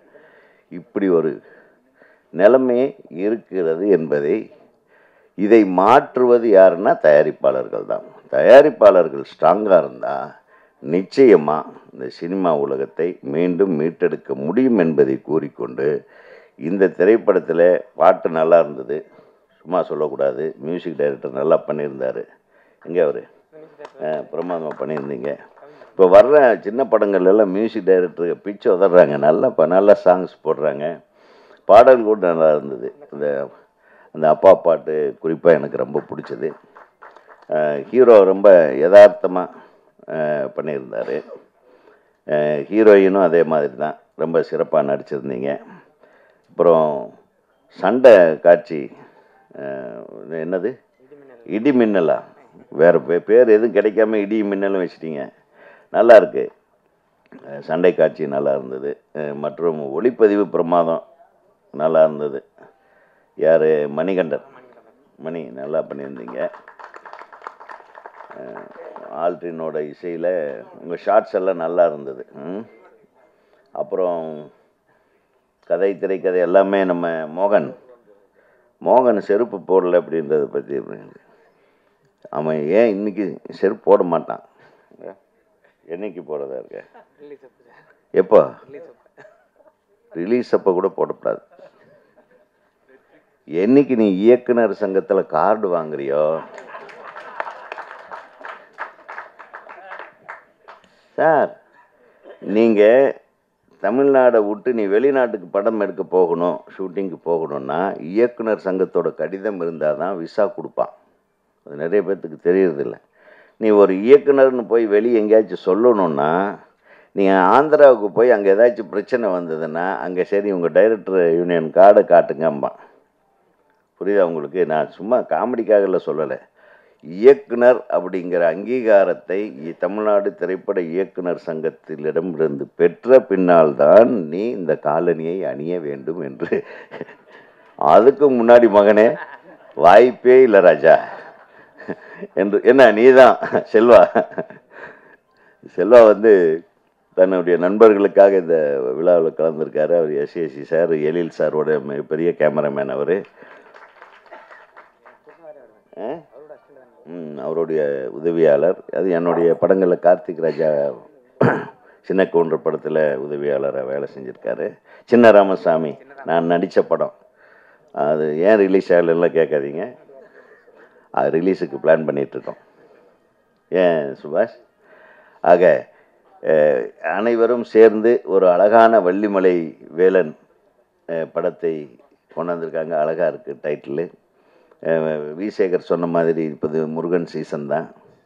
கந்தனுக்கு அரோகரா, வேலனுக்கு அரோகரா என்று கூறி இந்த படம் மிகப்பெரிய வெற்றி படமாக அமைய எல்லாம் வல்ல இறைவன் உங்களுக்கு அருள் புரிய வேண்டும் என்று கூறி விடைபெறுகிறேன். நன்றி, வணக்கம். இது ஒரு கிராமிய சப்ஜெக்ட்.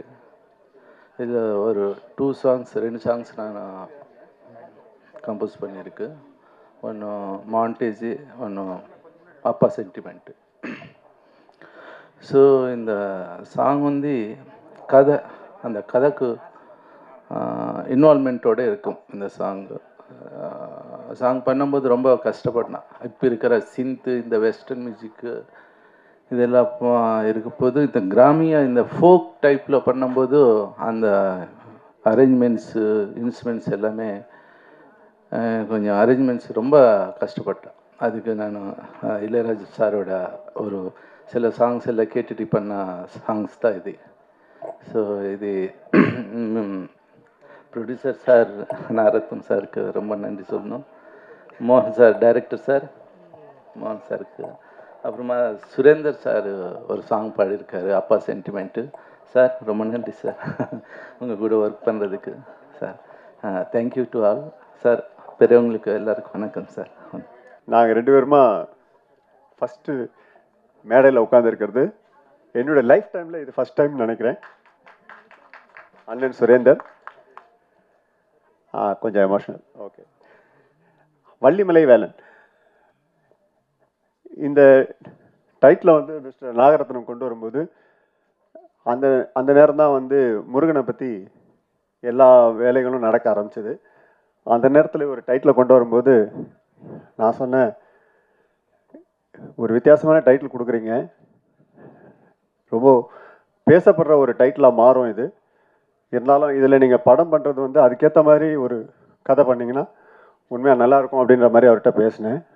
அவர் ஜஸ்ட் ஒரு 3-4 மினிட்ஸ் அந்த கதையோட ஒரிஜினல் சொன்னார். ஒரு உண்மை சம்பவத்தை எனக்கு சொல்லியிருந்தார். சொல்லும்போது அப்போவே இந்த படத்தை எந்த இடத்துல பண்ண போகிறீங்க அப்படின்னு, எங்கள் ஊர்லேயே தான் சார் பண்ண போகிறேன் அப்படின்னாரு. ரொம்ப சந்தோஷமாக இருந்தது. ஏன்னா நாகரத்னம் சாரை வந்து எனக்கு கிட்டத்தட்ட ஒரு 7-8 வருஷமாக பழக்கம். அப்போவே அவங்க ஊரில் ஒரு நாடக நடிகர் 12 வருஷம். பாருங்கள், நான் கொஞ்சம் கம்மியாக சொல்லிட்டேன். ஏன்னா நான் ஒரு படத்துக்காக அவங்க ஊருக்கு போயிருந்தேன். வேட்டையாடுன்னு ஒரு படம், அதுக்காக போயிருந்தேன். அந்த இடத்துல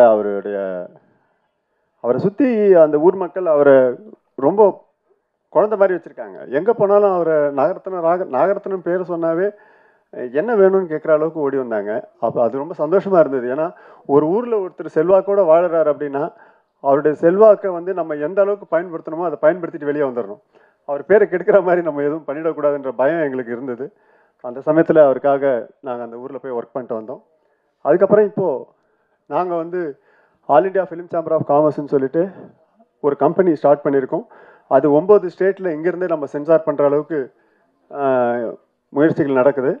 ரெண்டாவது மிஸ்டர் வள்ளிநாயகம் சார், ஜட்ஜி வள்ளிநாயகம் சார் தலைமையில் இந்த நிறுவனம் நடந்துகிட்ருக்கு.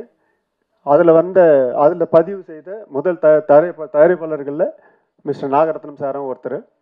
இங்கே வந்து நம்மளுக்கு இந்த டைட்டில் பிரச்சனையோ இல்லை தயாரிப்பாளர்கள் பிரச்சனையோ வர்றதுக்கு சான்ஸே இல்லை. எதுவாக இருந்தாலும் கம்பெனி மூலிமா, இது வந்து சென்ட்ரல் போர்டு இன்கார்பரேட் கம்பெனி மூலிமா செய்கிறதுனால இப்போ இவங்க பேசின அத்தனை விஷயங்களும் எனக்கு பதிவாயிருக்கு. இந்த விஷயங்கள் அத்தனையும் நம்ம பேசிட்டு தான் இருக்கிறோம். இந்த எலெக்ஷன் அது இதுன்னு அரசியல் கொஞ்சம் சூழ்நிலைகள் போயிட்டு இருக்கிறதுனால எங்களால் டக்குன்னு உள்ளே போக முடியல. அடுத்து மிஸ்டர் மோகன், நான் ஒரு 40 வருஷமாக இந்த இண்டஸ்ட்ரியில், சினிமாவுக்கு வந்து இண்டஸ்ட்ரியில் இருக்கேன்னா இவரோட நான் ஒரு 30 வருஷமும் ட்ராவல் பண்ணுறேன். இங்கே அவங்க பேசின செருப்பு சம்மந்த விஷயத்தையே நான் வந்து உதயகுமார் சார்கிட்ட, சார் இவன் வந்து செருப்பு போட மாட்டான், அதை பற்றி கொஞ்சம் எடுத்து சொல்லுங்க அப்படின்னு. என்ன விஷயம்னு கேட்டார். சார்கிட்ட சொன்னேன், சார் இந்த மாதிரி ஒரு வைராக்கியத்தோடு உள்ளே வந்திருக்காப்புல, அது நிவர்த்தி செய்கிற வரைக்கும் நான் போட மாட்டேன்னு சொன்னார். ஆனால் அது மாதிரி வாழ்ந்துகிட்டு இருக்க ஒரு நல்ல இதயம் கொண்ட மோகன். இவர் போய் என்ன பண்ணார், என்னோட உதவியாளராக இருக்கும்போது யூனியனில் போய் கேட்குறாரு, இந்த மாதிரி கார்டு வேணும் அப்படின்னு சொல்லி கேட்டார். நான் லெட்டர் கொடுத்து அனுப்பிச்சேன். அந்த இடத்துக்கு போகிறாரு. அங்கே போனோன்னே அவங்க பல பேர் பல கொஸ்டின் கேட்குறாங்க. அப்போ அவர்கிட்ட சொன்னாங்க, சார் அவருக்கு கொஞ்சம் படிப்புலாம் கம்மியாக இருக்குது, அவர் எப்படி பண்ணுவார் அப்படின்லாம் கேட்டாங்க.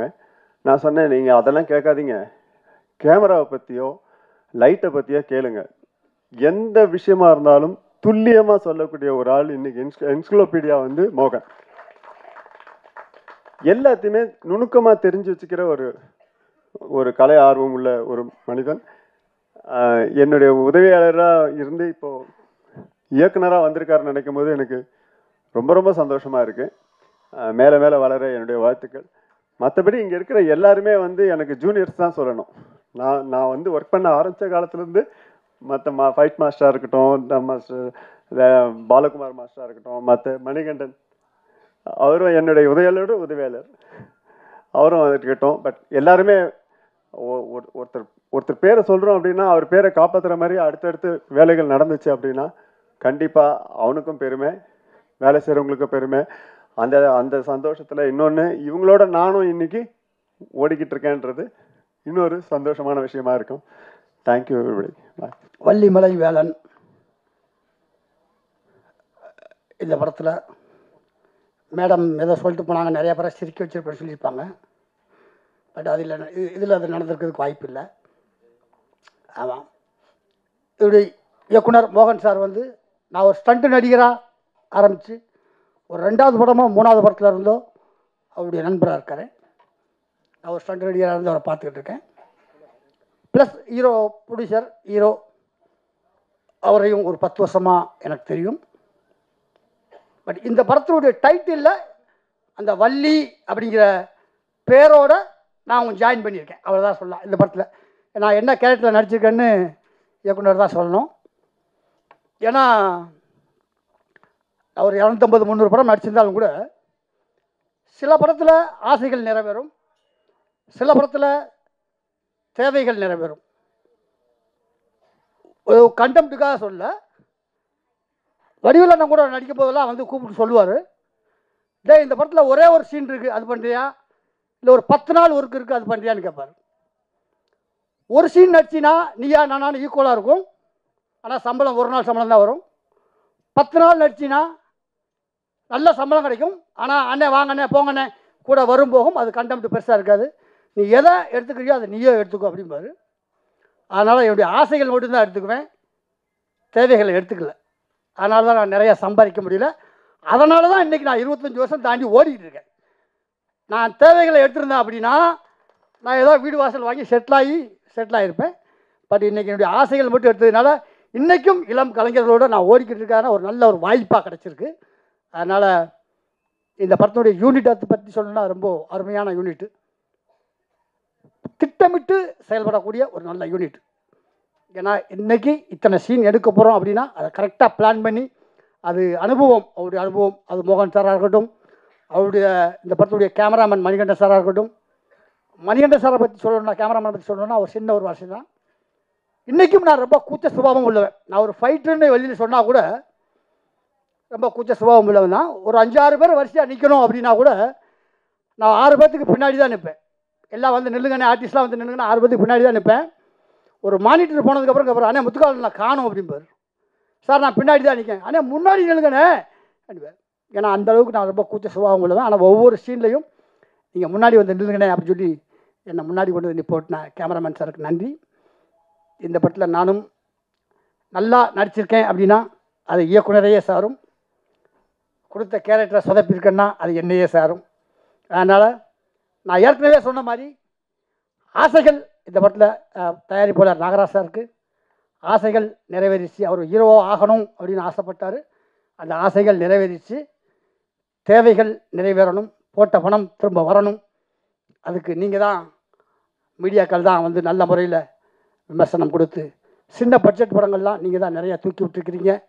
நல்ல கண்டெம்ட்டை நீங்கள் உதவி செஞ்சு சப்போர்ட் பண்ணால் தான் இந்த மாதிரி நிறையா புது ப்ரொடியூசர்கள், புது இயக்குநர்கள். இப்போது மோகன் சாருக்கு வந்து உதயகுமார் சார் சொல்லிட்டாரு, மெம்பர் ஆனால் தான் வந்து செருப்பு வாங்கி போட முடியும்னு. ஆல்ரெடி கிட்டத்தட்ட இந்த ஆடியோ லான்ச்சுக்கு வந்துருச்சு. அதனால் ஒத்த செருப்பு போட ஆரம்பிச்சிட்டாரு. இன்னும் ஒரு செருப்பு தான் போடணும், அது ரிலீஸில் போட்டுருவார். அதனால் இந்த படம் மாபெரும் வெற்றி அடையணும். எல்லோரும் தேட்டரில் வந்து பாருங்கள். இதுக்கு மீடியா சப்போர்ட் பண்ணணும்னு கேட்டுக்கிறேன். நன்றி, வணக்கம். வாழ்த்த இருக்கின்ற தமிழ்நாடு திரைப்பட இயக்குநர் சங்கத்தின் பொதுச் செயலாளர் அன்புக்குரிய நண்பர் பேரரசு அவர்களே, மற்றும் வாழ்த்து சென்ற ஜாம்பவான்களே, இன்னைக்கு வந்து இந்த மேடை வந்து வள்ளிமலை வேலன் மேடை. இந்த மேடையில் வந்து நம்ம பேசுகிற வார்த்தைகள் வாழ்த்துகின்ற வார்த்தைகளாக தான் இருக்கணும். அப்படி தான் எல்லாரும் எதிர்பார்க்குறாங்க. எல்லாமே அவங்க வள்ளிமலையிலேருந்து வந்திருக்காங்க. இந்த படத்தின் கதாநாயகன் நாகரத்னம் வந்து மிக சிறந்த ஒரு மனிதர். என்னுடைய சீரியலில் நடிக்க மோகன் கூட்டிகிட்டு வந்தார். மோகன் வந்து எனக்கு கேமராமேனாக இருந்தார். அப்போ வந்து அவர் நடித்தார். நடிக்கும்போதே சொன்னேன், டைலாக் நல்லா பேசுகிறாரு, ஆள் பார்க்குறதுக்கு நம்ம பழைய மண் வாசனை பாண்டியன் மாதிரி இருக்காரு என்ன. அது உண்மையாக நாகரத்னம் தெரியும் அவங்க. ஸோ அது மாதிரி இன்றைக்கி அதே மாதிரி ஒரு கதாபாத்திரத்தை நம்ம மோகன் கேமராமேனாக தான் அவர், எனக்கு என்னுடைய கேமராமேன் அவர் வந்து அப்படி ஒரு கதாபாத்திரத்தை, கிராமிய பாணியில் ஒரு கதாபாத்திரத்தை உருவாக்கி அவருக்கு ஒரு அற்புதமான கேரக்டரை கொடுத்துருக்காரு. நம்ம அந்த பாட்டையும் அந்த ட்ரெய்லரையும் பார்க்கும்போது அதுலேருந்து தெரியுது. நிச்சயமாக படம் நல்லா வந்திருக்கிற நம்பிக்கை எனக்கு இருக்குது, உங்களுக்கும் இருக்கும். இதை வந்து நம்மளுடைய பத்திரிகை மீடியா நண்பர்கள் எல்லாருமே எங்கள் நண்பர்கள் தான். நான் ஒருத்தர் பேர் சொன்னால் ஒருத்தர் கோச்சிப்பாங்க. அதனால் அத்தனை பேருமே என்னுடைய நண்பர்கள் தான். நீங்கள் இந்த படத்தை ஒரு சிறப்பு வைத்தியம் செஞ்சு இதை மக்களிடத்தில் கொண்டு செல்லணும். அவங்க இது வந்து ஒரு படம் எடுத்துட்டா மட்டும் படாது. நான் கூட இப்போ ஒரு படம் ரிலீஸ் அதாவது ரொம்ப கஷ்டம், தேட்டர் கிடைக்கிறது ரொம்ப கஷ்டம். சின்ன படங்களுக்கு தேட்டரே கிடையாது. அதையும் மீறி நீங்கள் நல்ல விளம்பரம் பண்ணணும். படம் எடுக்கிறதே முக்கியம் கிடையாது. படம் பட்ஜெட் போடும்போது இன்றைக்கி இருக்கிற சூழ்நிலையில் ஒரு உதயகுமார் சார் சொன்னார், ஒரு நம்ம வி சேகர் சார் சொன்னார், அந்த காலகட்டங்கள்லாம் வேறு. இப்போ படம் எடுக்கும்போது நானே கிட்டத்தட்ட ஒரு வருஷம் படம் எடுக்கணும்னு போகிறது வர்றது இப்படி பேக் அடிச்சுட்டே இருக்கேன்.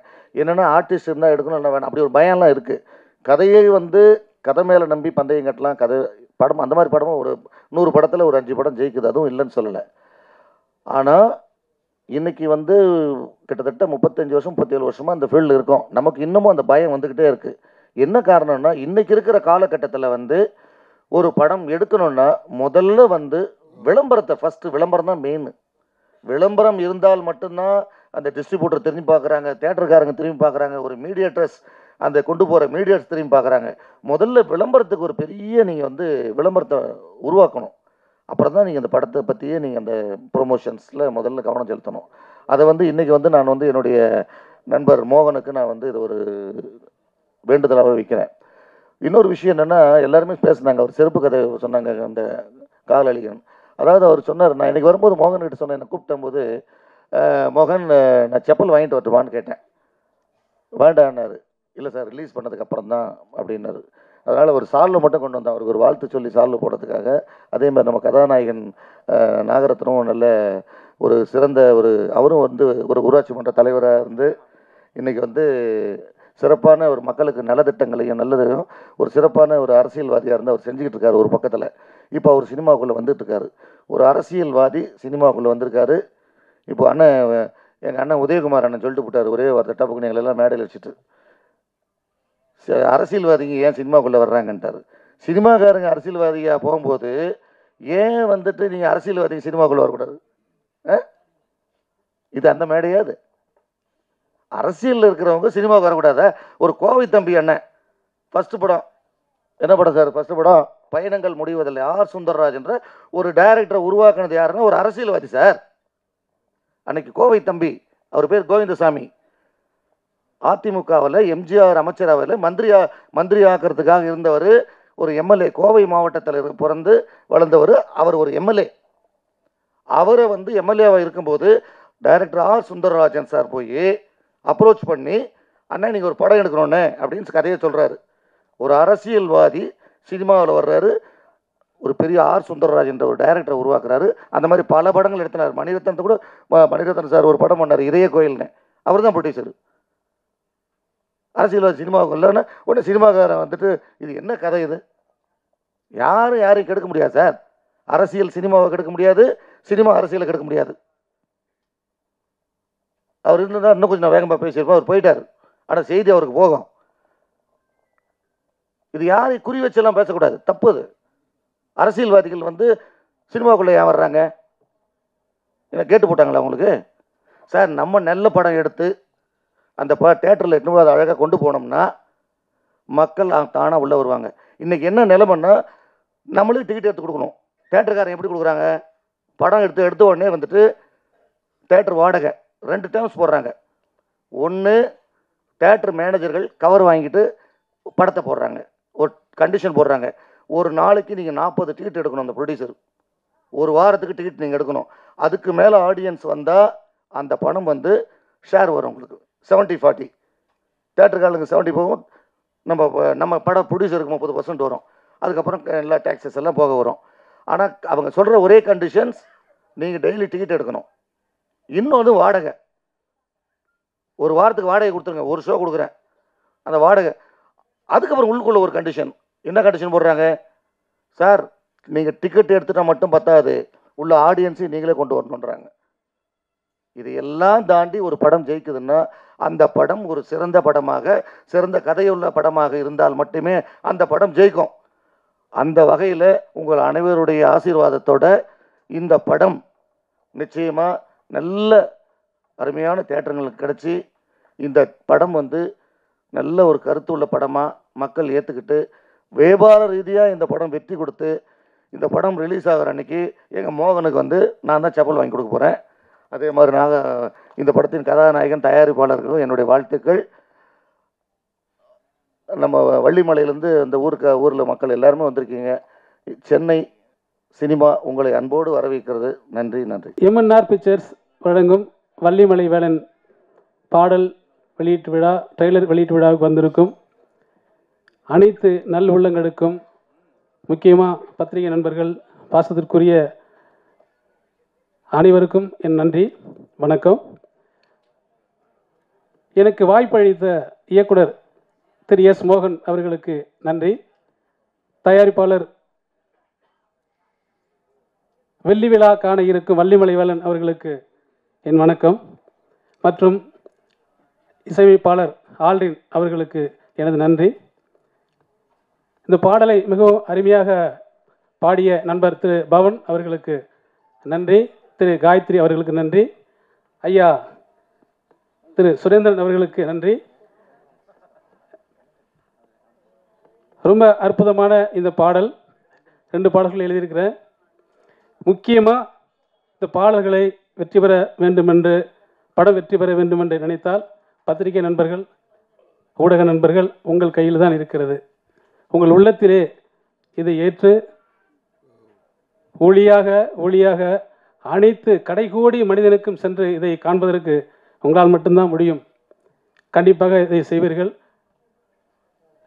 இதை வாய்ப்பை நல்கிய இயக்குநர்கள், படக்குழுவினர்கள் அனைவருக்கும் மனமார்ந்த நன்றியை தெரிவித்துக் கொள்கிறேன். முக்கியமாக நண்பர் எடிட்டர் நாகராஜ் அவர்கள் ரொம்ப அற்புதமாக எனக்கு இந்த பாடல் எடிட் பண்ணியிருக்காப்புல, ரொம்ப நல்லாயிருக்கு. ஐயா திரு மணிகண்டன் அவர்கள் என்ன நினைத்து அந்த பாடலை எழுதினோ அதை அப்படியே காட்சி அமைச்சிருக்காப்புல, ரொம்ப சிறப்பான ஒளிப்பதிவு.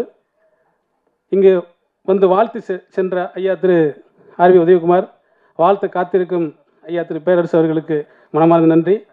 எங்கள் படம் வெற்றி பெற வந்திருந்து வாழ்த்திய, அழைப்பின் பேர் வந்த அனைவருக்கும் மனமார்ந்த நன்றியை தெரிவித்துக் கொள்கு வாய்ப்புக்கு நன்றி பாராட்டி விடைபெறுகிறேன். நன்றி, வணக்கம். வணக்கத்தை கூறி என்னோட உரையை வந்து நான் ஸ்டார்ட் பண்ணிக்கிறேன். உங்களுக்குலாம் ஓகேனா நான் கொஞ்ச நேரம் பேசிக்கலாமா சார்? ஏன்னா இது எனக்கு கிடைத்த வந்து ஃபஸ்ட்டு வாய்ப்பு. ஸோ அதை தவறி விட்டுட்டு நான் பேசாமல் அங்கே போய் உட்காந்துட்டு வந்து ஃபீல் பண்ணிகிட்டு இருந்தேன். எந்த ப்ரோஜனமே கிடையாது. அதனால் இந்த மேடையை வந்து நான் வந்து பயன்படுத்திக்கணும் அப்படின்னு நினச்சிக்கிறேன். நான் இலக்கியா, காவேரி பாய்ந்தோடும் மண்ணில் பிறந்து திருச்சி, அதாவது திருச்சியில் பிறந்து சென்னையில் வளர்ந்து இப்போ இந்த பிரசாத் ஸ்டூடியோவில் என்னோட டெபியூட் மூவி அஸ் அ ஹீரோயினாக நான் வந்து இங்கே நிற்கிறேன். அதுக்கு வந்து ஃபஸ்ட்டு ரொம்ப பெரிய தேங்க்ஸ் சொல்லிக்கிறேன். அண்டு நீங்கள் எல்லோரும் கேட்கலாம், ஏன் இந்த கதை, ஏன் இந்த படம் வந்து சூஸ் பண்ணீங்க அப்படின்னு. நான் சூஸ் பண்ணலை. உங்களுக்கெல்லாம் சொல்ல போகணுன்னா, நான் வந்து ஹீரோயினாக ஆவேனா, எனக்கெலாம் ஹீரோயினாக ஆகிற தகுதி இருக்கான்ற வந்து ஒரு பெரிய தாழ்வு மனப்பான்மை எனக்கு இருந்துச்சு. ஆனால் ஒரு நல்ல கேரக்டர் ஆர்டிஸ்ட்டாக, நல்ல சப்போர்ட் ஆர்டிஸ்ட்டாக ஆவேன் அப்படின்றது ரொம்ப நம்பிக்கை இருந்துச்சு. அந்த நம்பிக்கையோட தான் நான் ஒவ்வொரு எப்படி சொல்கிறது, சினிமாவுக்கு வந்து நான் பழசு, உங்கள் எல்லாருக்கும் நான் புதுசு. அதாவது நான் சினிமாவுக்கு வந்து 4 இயர்ஸ் ஆகிடுச்சு. 4 இயர்ஸ்மே ஒரு சின்ன சின்ன கதாபாத்திரம் கூட விடாமல் ஜூனியர் ஆர்டிஸ்ட்டாக இருந்திருக்கேன். அப்புறம் ஃப்ரேமில் தெரிகிற மாதிரி நடிச்சிருக்கேன். அப்புறம் டைலாக் ஆர்டிஸ்ட்டாக, அப்புறம் கேரக்டர் ஆர்டிஸ்ட்டாக, சப்போர்ட் ஆர்டிஸ்ட்டாக, இந்த மாதிரி தான் வளர்ந்து இப்போ நான் வந்து ஹீரோயினாக வந்து நிற்கிறேன். இதுவே வந்து என்ன எப்படி சொல்கிறது, நான் நினச்சி பார்க்காத ஒரு கனவுன்னு சொல்ல முடியாது, நான் நினச்சே பார்க்க முடியாத ஒரு விஷயம் வந்து நடந்திருக்கு அப்படின்னும் போது வந்து ரொம்ப பெருமையாக இருக்குது எனக்கு. அண்ட் வந்து சினிமாவில் வந்து எப்படி சொல்ற, ஒவ்வொருத்தவங்க ஒவ்வொரு கருத்து சொன்னாங்க. நானும் எனக்கு தோன்ற ஒரு கருத்தை வந்து நாங்கள் ஷேர் பண்ணிக்கணும்னு நினைக்கிறேன். இதை வந்து நீங்கள் மக்கள்கிட்ட போய் சேருங்க. ப்ரொடியூசர், டைரக்டர்ஸ் எல்லார்கிட்டையும் நீங்கள் போய் சேர்க்கணும். சினிமாவில் வந்து நிறைய பேர் வாய்ப்பை தேடி அலைஞ்சிட்டு இருக்காங்க. அவங்களுக்குலாம் வந்து வாய்ப்பு வந்து எப்படி சொல்கிறது, அவங்க போய் தேடி கேட்டாலுமே வந்து வாய்ப்புகள் வந்து கிடைக்க மாட்டுது. ஏன் அப்படின்னா, அவங்க இப்போலாம் ஈஸியாக வந்து ஷார்ட்கட்டாக போயிடுறாங்க. ஒரு ஷார்ட்கட்டாக அவங்களுக்குள்ள ஒரு குட்டி சர்க்கிளாக வச்சுட்டு அவங்களுக்கான ஒரு வாய்ப்பை தான் வந்து கொடுத்துட்ருக்காங்க. இந்த நிலைமை வந்து கண்டிப்பாக மாறணும். ஏன்னா எவ்வளவோ திறமையான ஆர்டிஸ்ட்டுங்க இருக்காங்க, எவ்வளவோ நிறைய படம் பண்ணி இப்போ சமீபத்தில் அவங்களுக்கு வாய்ப்பு இல்லாமல் நிறைய பேர் இருக்காங்க. அவங்கள எல்லாரையும் தேடி போய் நீங்கள் வந்து அவங்களுக்குலாம் வாய்ப்பு கொடுக்கணும். இப்போ ஈஸியாக வந்து இன்ஸ்டாகிராம் இன்ஃப்ளூயன்சர், யூடியூபர்ஸ் அப்படின்னு சொல்லிட்டு அவங்க எல்லாரும் ஈஸியாக வாய்ப்பு எடுத்துக்கிறாங்க. அவங்களுக்கும் நீங்கள் வாய்ப்பு கொடுக்கலாம், நான் கொடுக்க வேணான்னு சொல்லலை. அவங்களில் யார் சினிமாக்குன்னு உண்மையாக உழைச்சி சினிமாக்காக யார் வந்து எஃபர்ட் எடுத்துக்கிறாங்களோ அவங்களுக்கு அந்த வாய்ப்பை கொடுங்க. இது வந்து டேரக்டர்ஸ், ப்ரொடியூசர்ஸ், நீங்கள் அந்த கேஸ்டிங் கால் அந்த மாதிரிலாம் போகிற அந்த டீம்ஸ்க்கெலாம் வந்து இது கண்டிப்பாக போய் சேரணும்னு நினைக்கிறேன். அந்த மாதிரி வாய்ப்பை தேடி அலைஞ்ச ஒரு பொண்ணு தான் நான். இந்த படத்தில் வந்து ஹீரோயினாக வளர்ந்து நிற்கிறேன். இந்த படத்தில் எப்படி சொல்லணும்னா, எனக்கு வந்து வில்லேஜ் கேரக்டரில் நடிக்கணும்னு ரொம்ப பிடிக்கும். யூஸ்வலாக நம்ம இருக்கிறத விட ஒரு வில்லேஜ், ஒரு கெட்டப்பில், ஒரு மண் வாசனையோடு கலந்த ஒரு லுக்கில், அந்த மண்ணோட மண்ணாக கலந்து அதுக்கேற்ற மாதிரி நம்மளே மாற்றிட்டு அந்த கதாபாத்திரத்திலே நடிக்கிறது வந்து எனக்கு ரொம்ப பிடிக்கும். அந்த மாதிரி அமைஞ்சது தான் இந்த வள்ளிமலை வேலன். இந்த வாய்ப்பு வந்து எனக்கு நான் டோர்னமெண்ட்டில் இருந்தப்போ பூனேயில் இருந்தப்போ எனக்கு கால் வந்தது. மணி சார் அவங்க தான் வந்து கால் பண்ணி இந்த மாதிரி உன்னோட ஃபோட்டோஸ் அனுப்புமா ஹாஃப் சாரியில் இருக்கிறது அப்படின்னு சொல்லி அனுப்பிட்டு அதுக்கப்புறம் நானும் மறந்துட்டேன். திருப்பி வந்து கால் பண்ணுறேன்னே பண்ணலை. அதுக்கப்புறம் திடீர்னு கால் பண்ணி உடனே சென்னைக்கு வர சொல்லி சென்னைக்கு வந்து நான் ஆஃபீஸில் வந்து சாரை பார்த்தோன்னே அவங்க ஓகே பண்ணிட்டாங்க. என்னோட குறையை வந்து நான் சொல்லிக்கணும்னு நினைக்கிறேன். அந்த குறையினால வந்து எனக்கு நிறைய வாய்ப்பு வந்து தட்டி கழிச்சு போனது. நான் ரொம்ப குட்டியாக இருக்கேன்னு சொல்லி ஷார்ட்டாக இருக்கேன் அப்படின்னு, உனக்கு திறமையெல்லாம் இருக்குமா ஆனால் நீ ஷார்ட்டாக இருக்க அப்படின்னு சொல்லிட்டு நிறைய ரிஜெக்ஷன் எனக்கு வந்திருக்கு. ஆனால் டேரக்டர் சார் வந்து அந்த குறையெல்லாம் பார்க்காம உண்மையான திறமைக்கு வந்து மதிப்பு கொடுத்தனால தான் நான் இந்த படத்தில் வந்து இப்போ இங்கே ஹீரோயினாக நிற்கிறேன்றதை வந்து நான் இங்கே சொல்லிக்க விரும்புகிறேன். டீமை பற்றி சொல்லணும் அப்படின்னா டேரக்டர் சார் வந்து ரொம்ப எளிமையாக இருப்பார். அவரை பார்த்தீங்கன்னா ஸ்லிப்பர் கூட போட மாட்டாங்க. எல்லாரும் அதை தான் சொன்னாங்க. நான் சொல்லணும்னு நினச்ச பாயிண்ட்லாம் நிறைய பேர் சொல்லிட்டாங்க. சார் வந்து ஸ்லிப்பர் போட ரொம்ப எளிமையாக கல் மண் வெயில் மழை எதுவும் பார்க்காம ஷூட்டிங் ஸ்பாட்டில் அவ்வளோ எளிமையாக வந்து ஒவ்வொரு விஷயத்தையும் சொல்லி ரொம்ப அருமையாக வந்து கதைக்கு வந்து எங்களை எல்லாரையும் நடிக்க வச்சுருக்காரு. அண்ட் அசிஸ்டன்ட் டைரக்டர்ஸ் எல்லாமே ரொம்ப ஹெல்ப்ஃபுல்லாக இருந்தாங்க. அவங்க எல்லாருக்கும் இந்த இடத்துல வந்து நான் தேங்க்யூ சொல்லிக்கிறேன். அப்புறம் கேமரா டீம் மணி சார் வந்து ரொம்ப எப்படி சொல்ற அவர் கூட இருந்த ஒர்க் பண்ண எல்லாருமே ரொம்ப திறமையானவங்க. ஒவ்வொரு ப்ராஜெக்ட்லலாம் ஒவ்வொரு ஷூட்டிங் போகிறது பார்த்தீங்கன்னா டெக்னிக்கல் இஷ்யூவே நான் வந்து ரொம்ப நேரம் வந்து வளன்னு இழுக்கும். அந்த மாதிரிலாம் கிடையாது. கரெக்டாக வந்து ப்ராப்பராக ஸ்கெடியூல் போகுது அப்படின்னா கேமரா வந்து அதே மாதிரி கரெக்டாக வச்சுட்டு கரெக்டான டைமுக்கு எடுப்பாங்க. அந்த மாதிரி ரொம்ப ஸ்கில்ஃபுல்லாக இருந்தவங்க. அப்புறம் மேனேஜர் சார் அவங்களுக்கும் வந்து இந்த நான் வாழ்த்துக்களை நன்றி சொல்லிக்கிறேன். என் கூட நடித்த கோ ஆர்டிஸ்ட் எல்லாருமே வந்து நாங்கள் ஒரு ஃபேமிலியாக தான் வந்து அந்த ஷூட்டிங் ஸ்பாட்டில் என்ஜாய் பண்ணோம்.